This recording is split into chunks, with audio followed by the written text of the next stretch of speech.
Romantic hero से शुरुआत करके हीमैन और मैचोमैन जैसी उपाधियां जिन्होंने हासिल की और फिल्मी जीवन तो शानदार और रौबदार रहा ही, अपने निजी जीवन में भी ये कलाकार उतने ही रौब और शान से जिए हैं। अपने ज़माने की ड्रीम गर्ल को बहुत से जाने माने कलाकारों के हाथों से छुड़ाकर उड़ाकर ले जाने वाले वन मैन आर्मी हैं धर्मेंद्र। आज हम बात करने जा रहे हैं 87 साल के जिंदादिल अभिनेता के जीवन के बारे में और अभी उनके क्या हालात हैं इसके बारे में। नमस्कार, फिल्मी तराना चैनल के एक और मजेदार और मनोरंजन से भरपूर एपिसोड में आप सभी का स्वागत है। धर्म सिंह देओल का जन्म 8 दिसंबर 1935 के दिन साहनेवाल पंजाब में हुआ था। उनके पिता केवल किशन सिंह देओल एक स्कूल हेडमास्टर थे। उनकी माता का नाम सतवंत कौर है। धर्मेंद्र की स्कूलिंग लुधियाना से हुई थी। धर्मेंद्र ने फिल्म फेयर द्वारा आयोजित नेशनल टैलेंट हंट जीता था। इसके बाद उन्हें फिल्म फेयर मैगजीन द्वारा एक मूवी ऑफर की गई थी जिसके लिए वे मुंबई आए थे, लेकिन वो फिल्म कभी बनी ही नहीं। धर्मेंद्र को एक्टिंग का मौका अर्जुन हिंगोरानी ने फिल्म दिल भी तेरा हम भी तेरे में 1960 में दिया था। इसके बाद 1961 में उन्होंने बॉयफ्रेंड फिल्म में सपोर्टिंग एक्टर का काम किया था।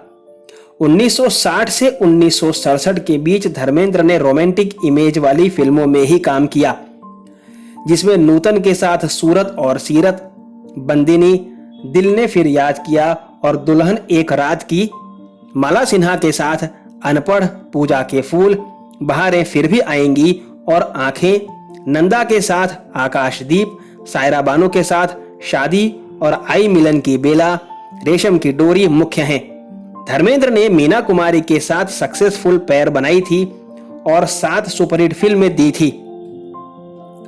कहा जाता है कि धर्मेंद्र और मीना कुमारी का एक गहरा रिश्ता हो चुका था इस दौरान और दोनों में अफेयर था। मीना कुमारी ने ए ग्रेड के एक्टर बनने के लिए धर्मेंद्र की काफी मदद की थी।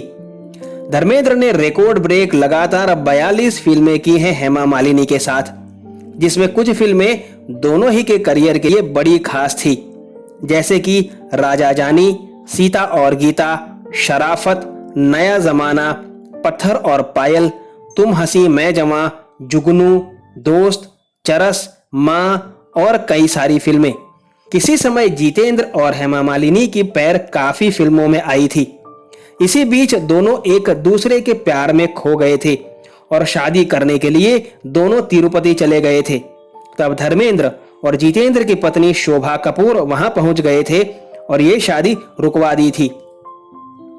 इसी के बाद धर्मेंद्र और हेमा मालिनी का रिश्ता और भी गहरा हो गया था। जब धर्मेंद्र ने अपने घर में हेमा मालिनी से शादी करने की बात कही, तब उनकी पत्नी प्रकाश कौर ने उन्हें डिवोर्स देने से इनकार कर दिया था। हिंदू मैरिज एक्ट के मुताबिक 2 शादियां करना गैर कानूनी है, क्योंकि अभी धर्मेंद्र की पहली पत्नी जीवित है और डिवोर्स भी नहीं हुआ। इसलिए धर्मेंद्र ने हेमा से शादी करने के लिए इस्लाम धर्म कबूल किया था। यहाँ हेमा के घर में लोगों ने भी इस शादी का विरोध किया था, क्योंकि धर्मेंद्र शादीशुदा थे और 4 बच्चों के पिता थे। दोनों ने ही घर वालों की मर्जी के खिलाफ जाकर इस्लाम कबूल करके शादी की थी। उस निकाहनामे के मुताबिक 21 अगस्त 1979 के दिन 1,11,000 मेहर पे दिलावर खान केवल कृष्ण उम्र 44 साल ने आयशा बी चक्रवर्ती उम्र 29 साल को बेगम के रूप में स्वीकार किया है। इस निकाह की सारी रस्म बहुत ही सीक्रेट रखी गई थी उस वक्त। बाद में कपल ने आयंगर विधि विधान से भी शादी की थी, क्योंकि हेमा मालिनी आयंगर हैं। हालांकि इस्लाम धर्म और निकाह के बारे में धर्मेंद्र और हेमा मालिनी हमेशा इनकार ही करते आए हैं।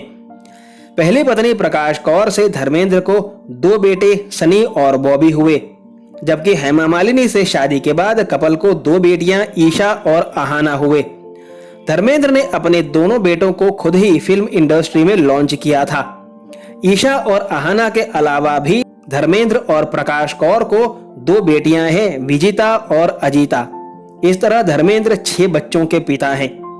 बेटे सनी देओल को फिल्म बेताब जो 1983 में रिलीज हुई थी से लॉन्च किया, जबकि बॉबी देओल को फिल्म बरसात से जो 1995 में रिलीज हुई थी। धर्मेंद्र आज 87 साल के हैं, लेकिन अब भी वे फिल्म मेकिंग में एक्टिव हैं और अपनी बड़ी फैमिली के साथ खुशहाल जिंदगी जी रहे हैं। अपने चहेते कलाकार धर्मेंद्र के बारे में जानकारी पाकर आपको कैसा लगा, मुझे कमेंट बॉक्स में जरूर बताइएगा। और अपने चहेते कलाकार के बारे में ऐसी ही अनकही अनसुनी रोचक बातें जानने के लिए जुड़े रहिए फिल्मी तराना चैनल के साथ।